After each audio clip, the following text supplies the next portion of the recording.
So, now I'm going to try telling my very first story on video. This is only my second video. I'm absolutely no good at this, but do pardon the amateurishness. And we'll just tell the story. It's a true story, it's true in every respect.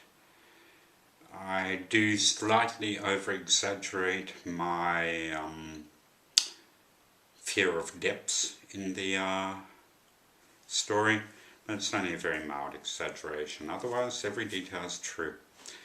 This goes back a lot of years, back in Sydney, Australia, and it was shortly before I actually moved over to Germany, maybe about half a year before, I'm not quite sure, less. In any case, I was working in a factory at that time, and it was rough work. It was really, really tiring work, and you come back feeling really crook. And the wages were really low. I mean, I was working as an unskilled manual labourer in a factory. What do you expect? The wages were bloody low, so I was pretty bloody poor. And because I'd given up my flat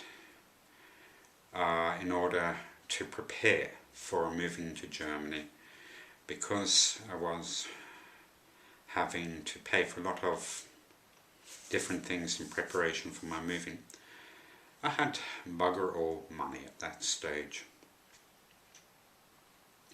And I was living in a youth hostel. This was in Bondi, which is a beachside suburb in Sydney. It's not quite on the beach. The actual part on the beach is called Bondi Beach, but it was up on the hill away from the beach, but it's still pretty close. Now you get a lot of, or you used to get a lot of druggies in that area. A lot of young druggies who would mug people when they came out of the pubs, that kind of thing late at night. It could be unsafe. And I was sitting in the kitchen, the big communal kitchen of the youth hostel, and I was holding my cup of coffee. And for those who know me well, here is the cup of coffee, well, not the cup of coffee at that time, but you know, the cup of coffee which always accompanies me, which I need to live off. At this moment, in the Book of Kells, on a coffee mug, which is where I get my culture from. I get my culture from coffee mugs. I hope these details do enlighten you. So I'm sitting at the table and I'm thinking about the meaning of life. Now, what is the big meaning of life? Or better said, where can I get a big meaning of life? And I'm sitting at the table holding my bloody cup of coffee.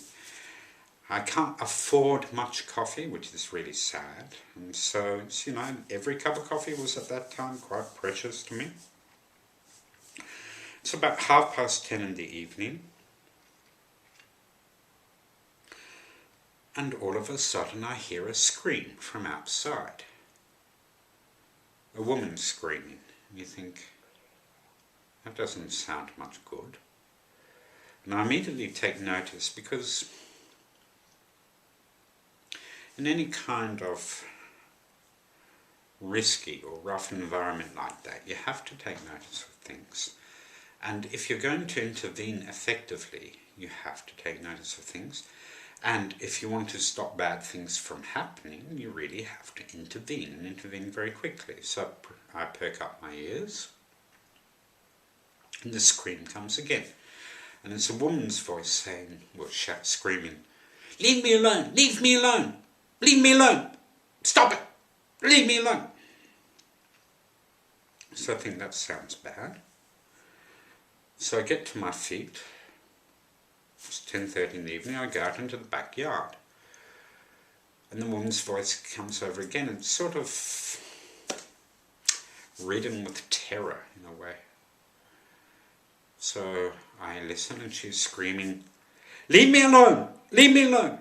Please, leave me alone!" So I think, right, you know. "Stop it!" she screams. So And then she sounds really crook, so I jump over, well, actually climbed over a roughly 6 foot high wooden fence separating off the backyard from the street. And I go out in the street to look where the screaming's coming from, and it's coming from across the street, from a block of flats. And it's from the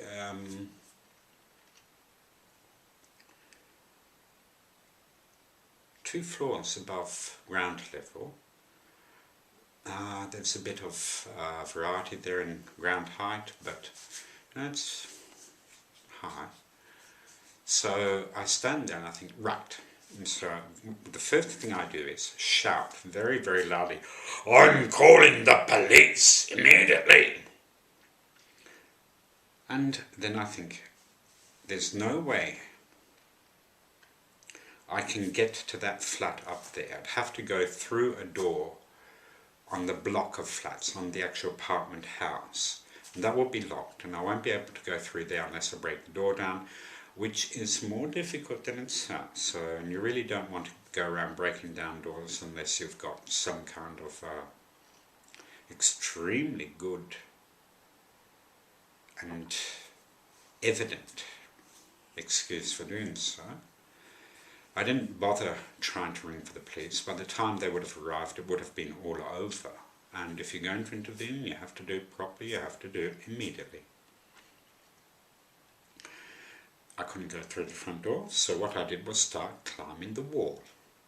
I started climbing the wall of the apartment house, using a handy drain pipe. So going like this, you know, what with one drain pipe like that, up the wall, and some brickwork, so I can do some of the climbing. It's not too bad.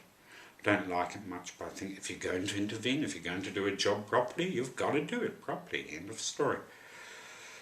So I start climbing. And then my head gets about this far below the windowsill from which the sound is coming.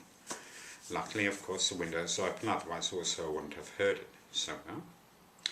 And this woman pokes her head out of the window. She looks down at me. I'm clinging to the wall like the human fly. Yes, with the help of a handy drain pipe, but, you know, there are times when one could wish for more. She looks down at me and she says, "I'm really sorry." And I look at her and I think, oh, what comes next? And I'm still clinging onto the wall, looking up at her. She says, "I'm really sorry. He was only tickling me." I think, oh God. Now, immediately, 2 thoughts go right through my mind. The first thought is, if there are any police actually in the area, they are going to think I am a burglar. A lot of druggies around, they often go in for burglary, they're going to think I'm a burglar. And in Australia, even the police are afraid of the police.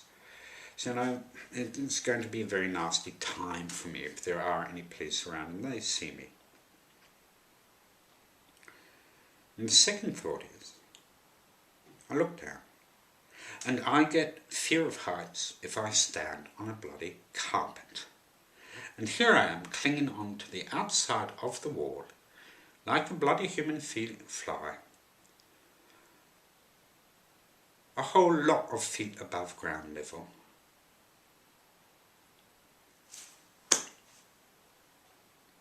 And I am feeling very bad about that. The rest of the climb down is quite literally a complete blank in my mind. I assume I went black with panic in my mind. But I climbed down. I got over the fence again. I was thinking bitter things to myself about people who are only being tickled, screaming for bloody hell. I'm going back into the kitchen of the youth hostel. I go back to the table and I go back for my mug of coffee, and I grab my mug of coffee to use it to help me think about the big meaning of life again,